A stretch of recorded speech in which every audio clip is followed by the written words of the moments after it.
Que va-t-il se passer? Regardez ce qui va se passer. Regardez ce qui va se passer. Regardez ce qui va se passer.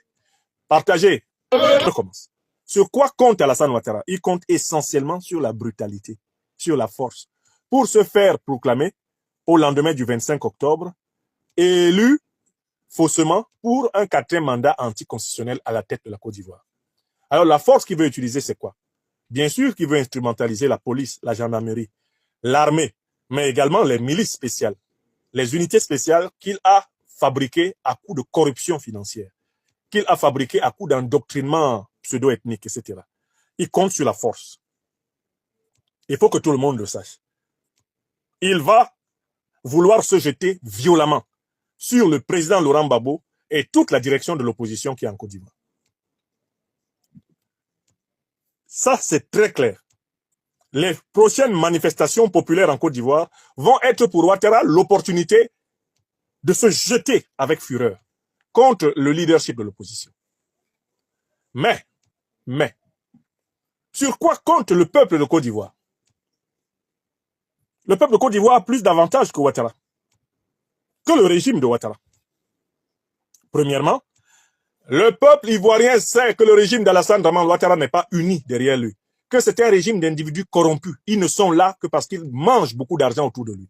Et les gens qui volent là, ils ne prennent jamais de risques. Dès que ça chauffe, ils fuient.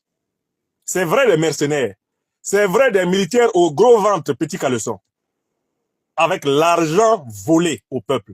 Dès que ça pète, ils fuient. Parce qu'ils ont gardé de l'argent à l'étranger, ils s'en vont rejoindre cet argent pour le manger. Et d'ailleurs, il y a un phénomène incontestable qui se déroule actuellement en Côte d'Ivoire, c'est l'expatriation, c'est l'extraction, l'exfiltration des membres des familles, des dirigeants du RHDP.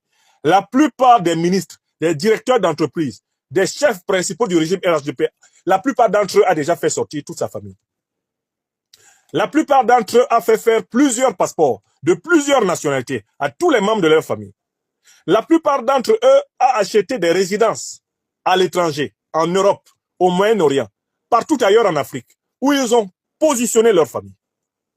Ils sortent comme des lapins, parce que eux-mêmes, au premier problème, ils fuient, parce qu'ils ont beaucoup volé, et pour eux, ça serait con de crever, alors même que ce qu'ils ont volé là, ils n'auront pas fini de le manger avant leur mort. Il faut savoir que c'est un régime de poltrons, de gros peureux. Vous avez vu comment ils se sont réjouis quand Alassane Ouattara a annoncé sa fausse candidature. C'est avec la même vitesse là qu'ils se sont réjouis, c'est avec la même vitesse là qu'ils vont fuir. Leur patron, même Alassane Draman Ouattara, est le patron du sauté clôture. Il est connu pour fuir à la première alerte. Alassane Ouattara n'aime pas les bruits.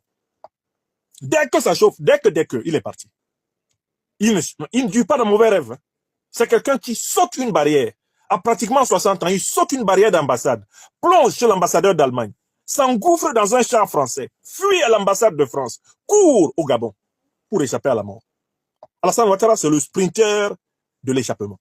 Et tout son parti là, les Ivoiriens doivent savoir, ils sont violents parce qu'ils sont peureux. C'est la peur qui les rend violents. Mais il y a un deuxième élément important avec les Ouattara. C'est qu'ils ont mis l'écrasante majorité des institutions et de ceux qui sont dans les institutions de Côte d'Ivoire contre eux. Les gens attendent le moment de faiblesse de Ouattara pour lui montrer toute la rancune qu'ils lui ont gardée. Dans ce pays-là, la rancune qui est accumulée contre Ouattara, elle dépasse en taille la hauteur du Kilimandjaro en Afrique de l'Est. Wallahi. Les gens haïssent les Ouattara. Ils sont les seuls à ne pas le savoir. Les gens leur sourient dans la journée, mais la nuit, les gens sont prêts à les manger crus. Les gens leur sourient parce qu'ils ont peur de leur violence. Ils ont peur de leur fiole. Ils ont peur de leur maca, où ils jettent à tour de bras les moindres contradicteurs. Mais les gens guettent le moment où les Ouattara seront faibles. Vous allez entendre et vous allez voir des choses inouïes. Je continue.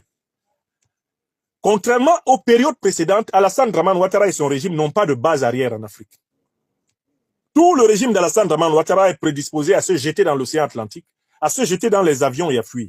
Parce qu'ils ne peuvent pas se cacher en Guinée-Conakry, ils ne peuvent plus.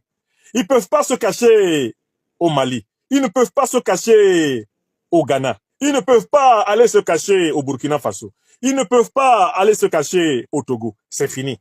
la sous-région leur est hostile. Parce qu'Alassane Ouattara est décrété ennemi numéro 1 des peuples africains et même des régimes qui entourent son pays. Tout le monde sait que cet homme est mauvais et personne ne voudra de lui chez lui. Ouattara sait ça. La preuve, quand il a tenté de mener la guerre de la CEDEAO contre le Niger, qui l'a suivi? Personne. Personne ne l'a suivi. Parce qu'on sait que, comme l'ont dit les baoulés de Dembokro, son nom véritable est Ao Singben, celui derrière qui tu vas et puis tu n'as rien. Mais ce que les gens ne savent pas, c'est que même les Français, le régime Macron, ils ont prévenu Ouattara. Si ça tourne au vinaigre, ne compte pas sur nous. Si ça tourne au vinaigre, ne compte pas sur nous.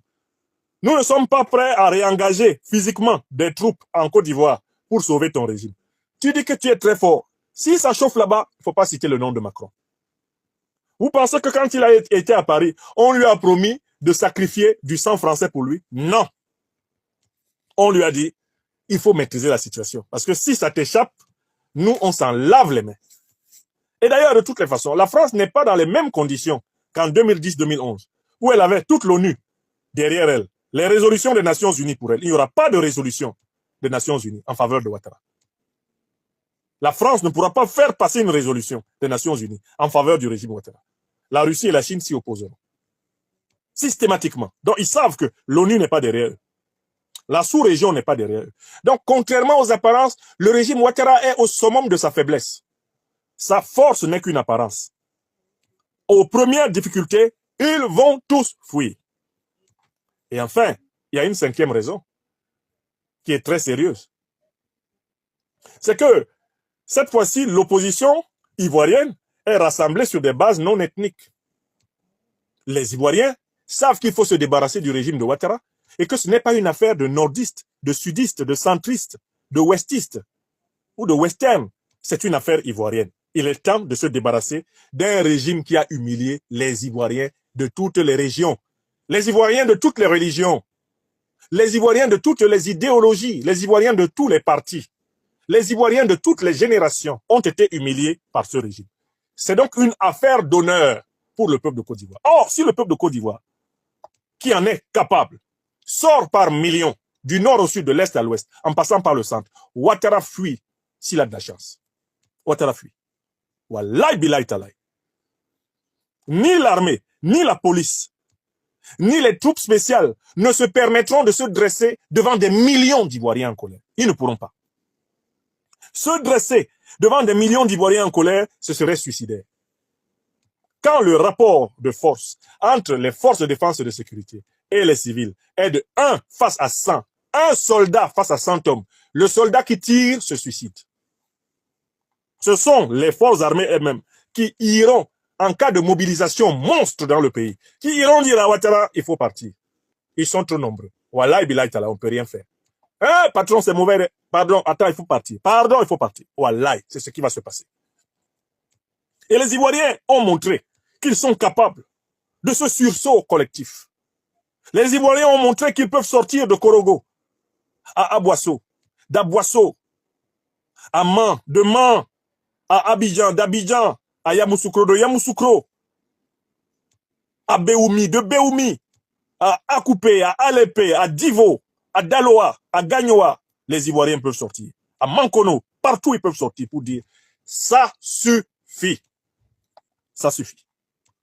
Dans une telle situation, dans une telle configuration, Alassane Draman Ouattara sera contraint, dans le meilleur des cas, à venir en exil en France. Voilà.